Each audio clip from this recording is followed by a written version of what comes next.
সূরা ফাতিহা না পড়লে নামাজ হবে কিনা। আসলে এটি একটি বিতর্কিত প্রশ্ন, যে বিতর্কটি সাহাবায়ে কেরাম রাদিয়াল্লাহু তাআলা আলাইহিম আজমাইনদের সময় শুরু হয়েছিল।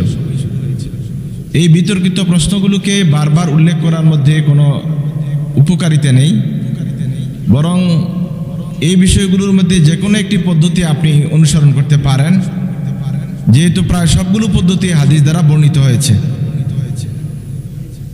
ইমামের পিছনে মুক্তাদির ফাতিহা পড়া, এই বিষয়টিতে ওলামায়ে কেরাম চারটি মত উল্লেখ করেছেন। এক নম্বর হলো,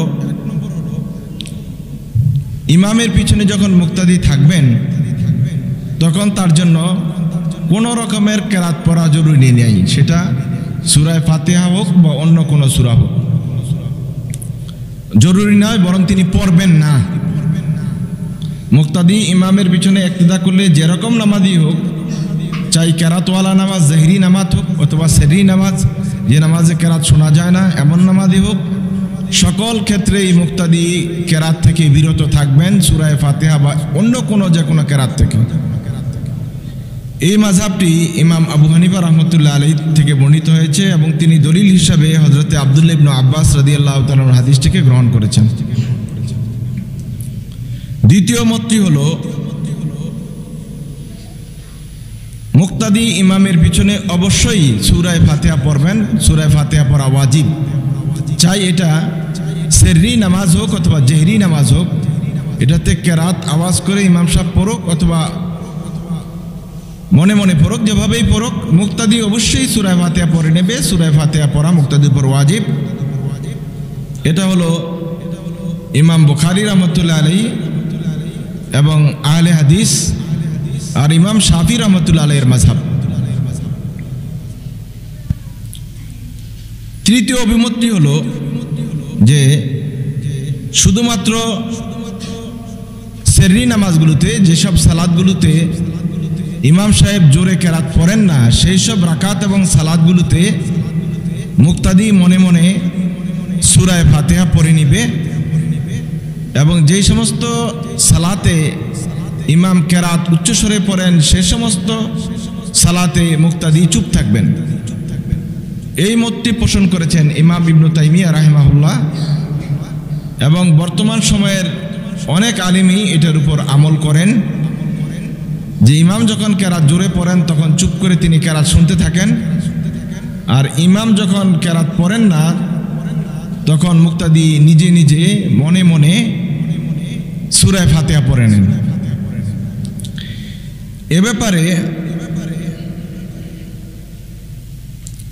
ইমাম মালিক রহমতুল্লাহ আলাইহি এবং ইমাম আহমদ ইবনে হাম্বল রহমতুল্লাহ আলাইহি এর মাযহাবটি অনেক সহজ এবং আকরাব ইলা সুন্নাহ, সুন্নাতের কাছাকাছি এবং মতবিরোধপূর্ণ বিষয়ে সুন্দর সমাধান হলো ইমাম মালিক এবং ইমাম আহমদ ইবনে হাম্বল রাহিমাহুল্লাহর কথা।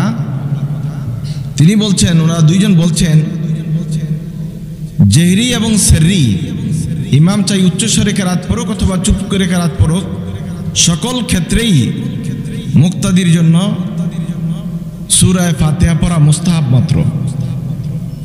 পড়লেও পারেন, না পড়লেও পারেন, পড়লে তিনি সওয়াব পাবেন, না পড়লে তিনি সওয়াব থেকে মাহরুম হবেন। এই চারটি অভিমত উলামায়ে কেরাম রাদিয়াল্লাহু তাআলা আলাইহিম আজমাইন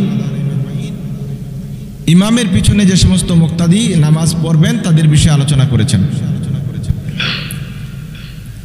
তবে ইমাম আবু হানিফা রাহমাতুল্লাহ আলাইহি এবং বাকি ইমামদের মধ্যে একটা বিষয় আবার ঐক্যমত রয়েছে, যে কোনো ব্যক্তি যদি এসে শুধুমাত্র রুকুতে পেয়ে গেল ইমামকে, কোনো কেরাতের মধ্যেই পাইল না, সে কেরাত পড়ার সুযোগই পাইল না, ফাতিহাও পড়তে পারলো না, এসে দেখলো যে ইমাম সাহেব রুকুতে চলে গেছেন, সেক্ষেত্রে সকল ইমাম বলছেন তার এই রাকাতটি গ্রহণযোগ্য হবে এবং তার জন্য সূরা ফাতিহা পড়ার আর কোনো প্রয়োজন নেই। সুতরাং যেহেতু অন্য হাদিসে এসেছে আল্লাহ রাসূল সাল্লাল্লাহু আলাইহি ওয়াসাল্লাম বলছেন রুকু পেয়ে গেলে রাকাত পেয়ে যাবে, রাকাত ধরা হবে, ধর্তব্য হবে, গণ্য হবে, এই জন্য সকল ইমাম এই বিষয়ে ঐক্যমত পোষণ করেছেন।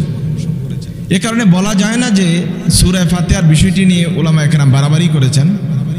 ইমাম আবু হানিফা যে বিষয়টি বুঝাতে চেয়েছেন সেটি হলো ইবনু আব্বাস রাদিয়াল্লাহু তাআলা হাদিস এবং আল্লাহ সুবহানাহু ওয়া তাআলার সেই আয়াত, যেখানে আল্লাহ সুবহানাহু ওয়া তাআলা বলছেন, ইযা কুরিয়াল কুরআনু ফাসতামিউ ওয়ানসিতু, যখন কোরআন পাঠ করা হয় তখন মনোযোগ দিয়ে শোনো এবং চুপ থাকো।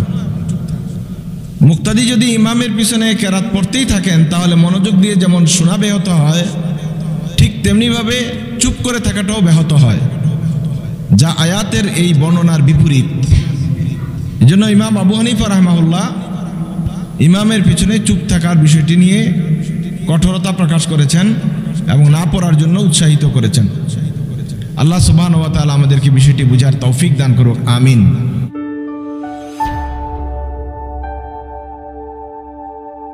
Islamic Tone 24 in charge of the ghetto.